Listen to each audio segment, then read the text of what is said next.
So the glue clamping time is up, and the top or the back actually is sitting much flatter on it. And you can also always already see that, with the back has been off a while, so the side is losing shape. See, basically it's expanding out, which means I need to bring all of this into shape before I glue it on. So I'll be actually doing the upper belt brace, fixing that, and move on to the next step. So now that I clamped the board to be straight, this thing sits pretty flat. There is a little bit of gap there, but I could easily push it down, so that's not a problem. If I have to force it down, then it's gonna spring off and blow out. Here too, just slightly spring, and you can see how the contours of the side has changed. So it's sitting right at the end, so the side has kind of spread out. So when I'm and as this thing kind of expanded this way, it kind of shrunk this way, right? So you could see that the overhang, basically this much of my finger is overhanging, which is not bad actually when you think of it. Maybe it is. So as I put the top or the back on, I need to kind of reshape the side to do that. But before I do that, I'm just gonna first start with completing. So I'm gonna leave the side aside for a while. Not the side, the top aside for a while. And basically gonna be looking at the top, which has come off. So basically I marked the split part with a tape, but from here to here and from here to here, the top has separated from the side. So it's still intact here and all the way here. And as you could see from the other side, where it kind of, the top just kind of, or the back of the side just kind of went flat or just wide. I didn't want to take the top off because once I do that, the shape is going to be uncontrollable. I just noticed that, yeah, the pick guard has been preventing the sunburn. Anyways, so the next step is I'll be cleaning up the back and the side area. Let's see. So generally, I could clamp it down so there is no gap between the top and side, but right around here I can't compress it, which means there's something interfering. So we're talking about the heel block area. So this heel block is separated. I can't even see. So basically I'm gonna have to clean it off with the clean all the glue, what is it called, squeeze out, and all the remnants from the glue squeeze out, and basically clean this whole area so there won't be small debris like that caught between the side and the top. Okay, I'm gonna start the gluing of the top. So basically I took a bunch of glue, laid it down here so I could brush it on. Trying to get in there as much as possible with the brush.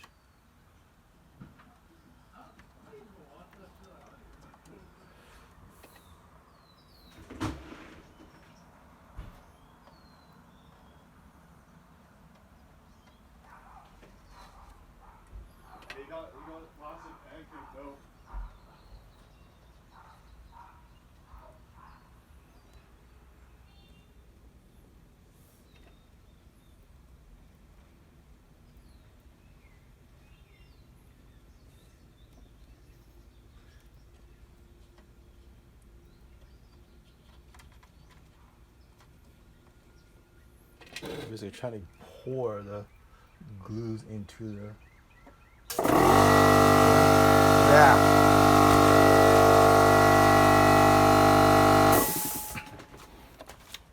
That was a compressor kicking in. I was using the compressed air to basically get rid of all the dust and debris or whatever it may be.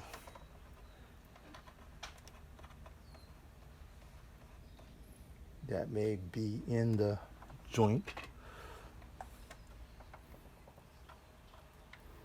So the joint will actually have a wood-to-wood contact.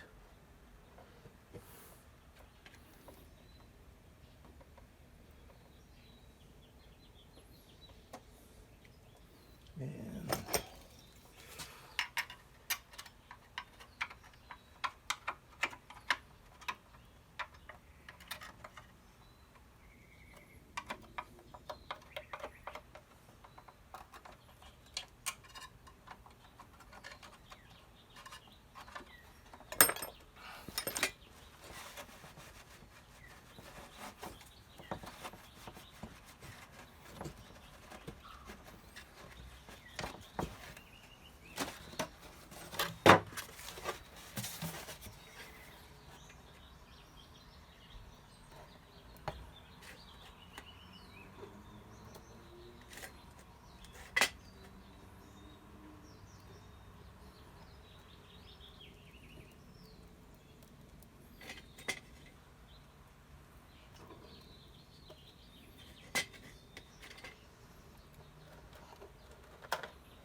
on this one, I think we squeeze it in from this side.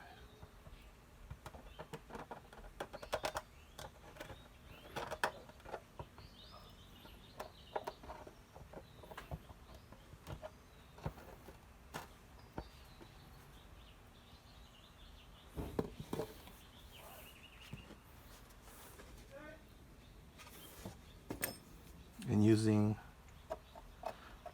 the palette knife to basically push the glue in down in the joint, especially for the neck block joint. And I think I'm okay now. Quick cleanup.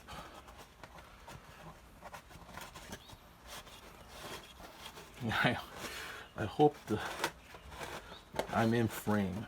I'm in quite a rush here. This is a very, very time limited operation.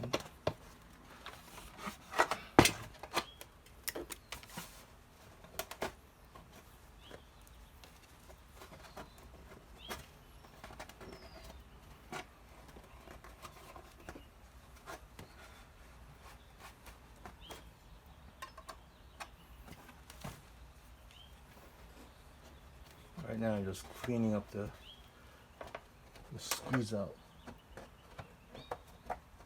and all the excess glue that I have on this thing, so it'd be easier to clean up later.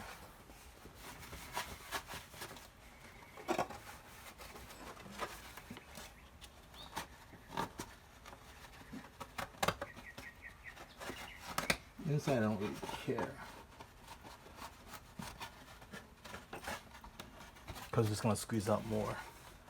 And then what happens? Spool clamp, I think it's called. Oops. Didn't even prepare my drill for this.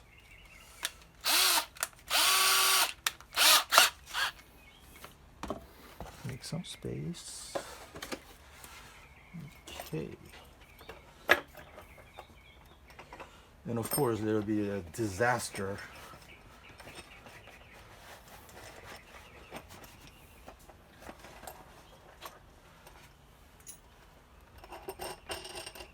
if a squeeze out gets on the spool clamp, and the spool clamp becomes a permanent part of the guitar.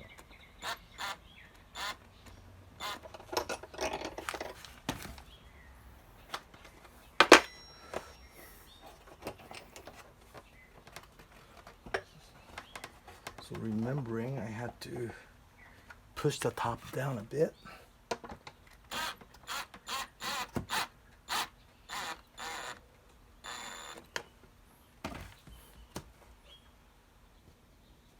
So it'd be flat, and it's pretty good actually. Washing, washing, washing.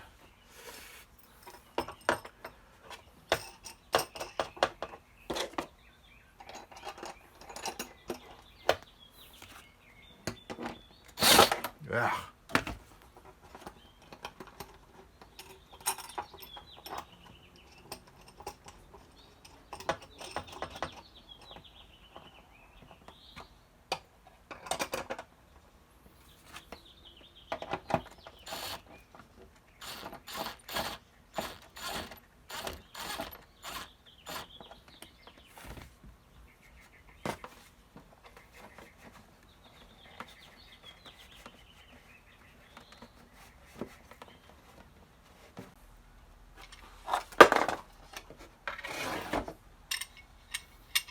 If I was more prepared, it would go smoother.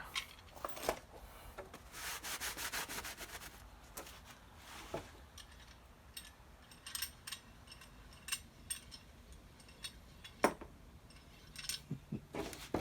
the truth of the matter is I'm thinking about recording all of this thing and probably thinking less of what I am going to do, which is causing this situation.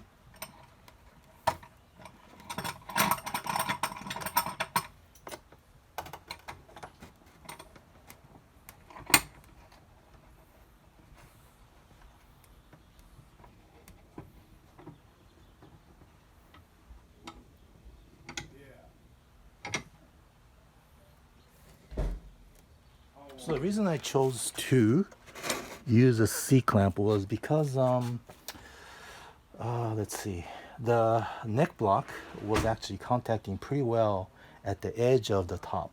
But down towards the bottom of the wood block, I could see that I could still press it in and see the glue move, right? Which means that there isn't, it's not a full contact, that there's a gap. So basically trying to make a firm contact there. So I'm just clamping it down with a C-clamp in the hopes that it will fill in all gaps that could arise.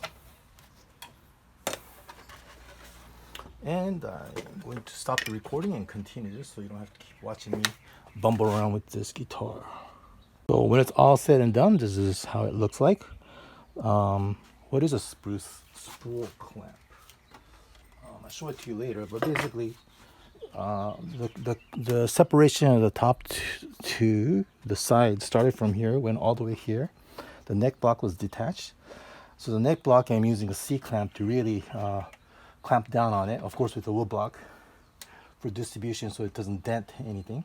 1, 2, 3, 4, 5, 6, 7, 8 continuous spruce spool clamps, and making sure that the side and the top match, which actually became a little bit of a tricky part of this thing. Usually you don't do it that way.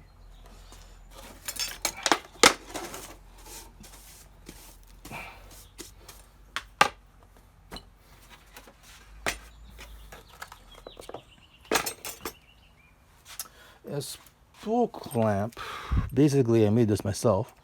You could buy it for expensive at Stumac. Just got a threaded bolt. I can't remember what size it is.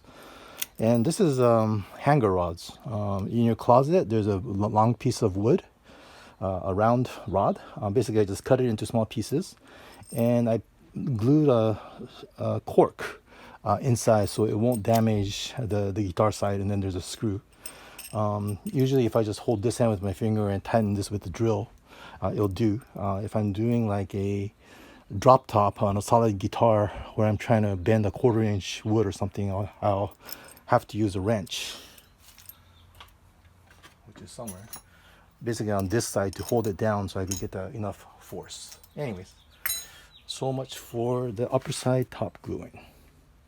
So following the top side, which has been successfully glued back together, I've glued together the bottom side.